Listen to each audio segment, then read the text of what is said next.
Drive-Thru Sushi. So here's what we've got. Let's take a look. Entrees, platters. There's the sushi.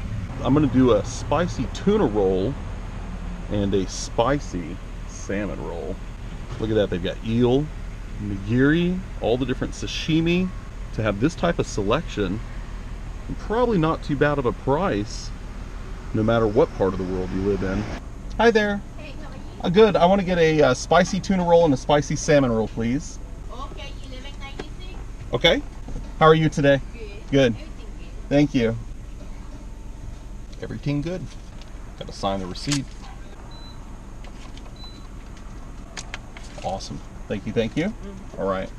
Says if car comes behind you, please move forward. It's like they've got a continuation of more menu prices. So if you had no idea what to order and you're just now seeing it right there, well, too late, you've already ordered. What's the point of putting a menu past the order screen? So I guess the gist here is that we actually have to pull forward and wait in line.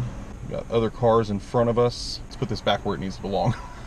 They've made the window the actual order spot, and then it looks like we have to pull literally all the way up here to the curve of the street to get our food. So while we're waiting in this unconventional line, here's what I got. Total was $11.96. You can see spicy tuna roll, spicy salmon roll, under $6 a piece. There's the name of the place, SAKURA EXPRESS. Let's check it out. Drive-Thru Sushi in the Smoky Mountains.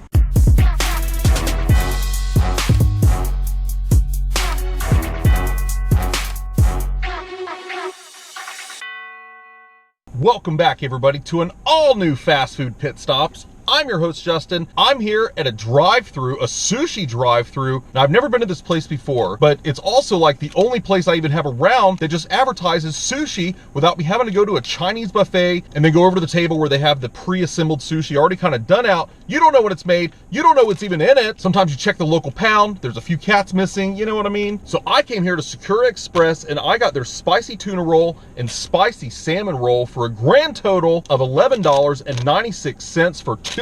I'm in western North Carolina, right here in the Blue Ridge Mountains. Beautiful, but we don't have an ocean anywhere near around. Getting fresh sushi here in the mountains makes you kind of wonder, what you gonna get for the money? La la la la, la la la la, Elmo's World. Hi, baby. It's been a while since I've used chopsticks, but your boy's a seasoned sushi pro. I know a little bit about sushi, so I'm not coming here with a bias telling you guys, I don't like raw fish, or I don't like, whatever they've got going on up in Canada. Now, I'm a total seafood snob. I grew up on the coast of Florida. I've been actually around oceans my entire life, with the exception of living out here in the mountains for the last few years. From the Marshall Islands to Hawaii to California to Florida, all around the world. Your boy's done a little bit of traveling. I'm gonna let you guys take a look at it before I even do. Spicy tuna roll and spicy salmon roll here in the North Carolina mountains.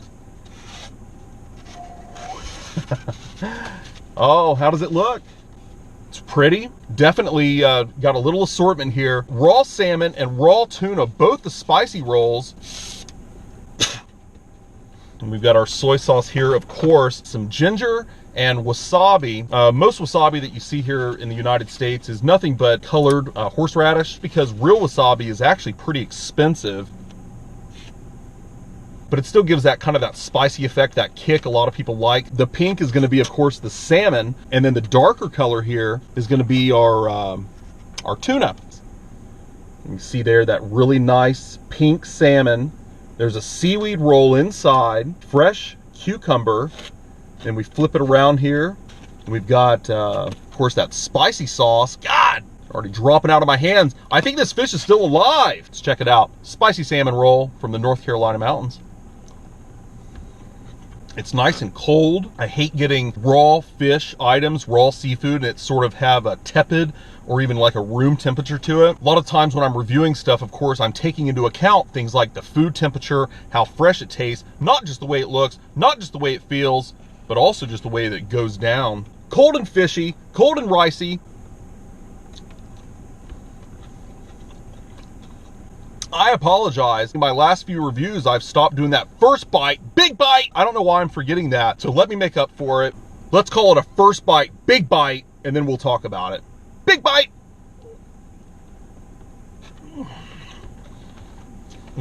The spicy sauce on here is nothing more than sriracha and mayo mix, and it's actually very mayo heavy. It's not really that spicy at all.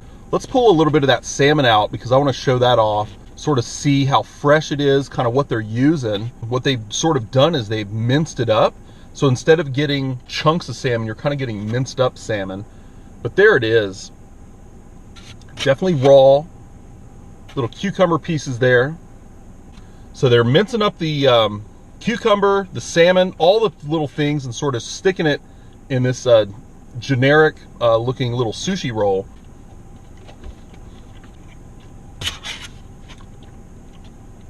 Raw salmon. The salmon actually doesn't have, surprisingly, a fishy taste. And I say surprisingly, again, because of the location that we're at. I'm at least 6 hours from the sea. And of course, none of this is going to be caught locally, but it does taste really fresh. Thankfully, because of 21st century modern technology, we can get something from one coast to the other in just a matter of hours. Smoky Mountain Sushi, right here in the western North Carolina mountains. Oh my gosh. This is, of course, ginger. And what you would use the ginger for traditionally is to cleanse your palate in between eating either the same type of sushi, the different pieces, or certainly from switching from one to another. And they peel it nice and sliced up like that, and it's pickled. It tastes very aromatic, almost floral. It's got a little bit of a kick and a spice to it, but it's very cleansing. Let's go ahead and separate this here with the AstroTurf so that I don't forget which one is which, and move on to the spicy tuna roll here. Now, I love fresh tuna. You guys take a look at that. It's nice and dark, looks like, but not too dark. I like my tuna to have a nice, of course, color to it. Probably just a bluefin tuna. I'm not really sure. I'm not a tuna expert. I'm just an eating expert. So let's eat it. Let's do it. A first bite, big bite of the spicy tuna roll here from SAKURA Express. Oh, shit. I am so sorry. I dropped it, but I dropped it on my pants. Let's make it genuine. A first bite, big bite. It doesn't count though. God, I already tasted it. I already want to talk about it, but here we go. First bite, big bite, in the spirit of celebration and redemption for missing out on my first bite, big bite several times in the last couple of reviews. I apologize. Big bite.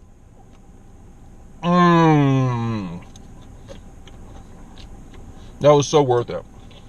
Now the freshness right away, surprisingly no fishy taste, which is really nice. It's very clean tasting. I love fresh tuna. It's one of my favorite types of fish to get, but I love raw tuna, and this is actually a pretty good example of that. Let's put a little bit of wasabi on it. This horseradish slash green food coloring paste. That's all right.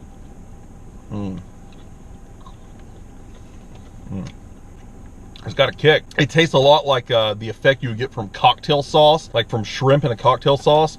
Oh, now see, that's a much nicer, looks like a nicer piece that came out, maybe in a couple of pieces, but there it is, the raw tuna. See that really nice, almost ruby color to it? Not fishy whatsoever. I can't even detect what I'm smelling. I can just see that it looks like really nice tuna. Let's taste it.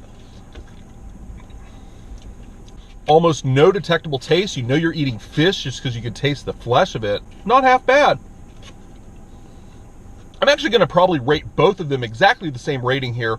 I'm going to give both of them probably like a 6.5. Definitely more than average. It's pretty good. It's definitely probably a step up from like grocery store, as in supermarket level. Let's see if I can assemble this the way I want. Hang on. Got a little tuna there, some salmon, again a little more salmon. Let's take off a big old hunk of this wasabi. Piece of tuna there sticking out. It's going to be intense, I'm sure. I don't know which end to use here. We've got our tuna and we've got the salmon. Whoa, it's going to be intense, you guys. Last bite, big bite, huge bite.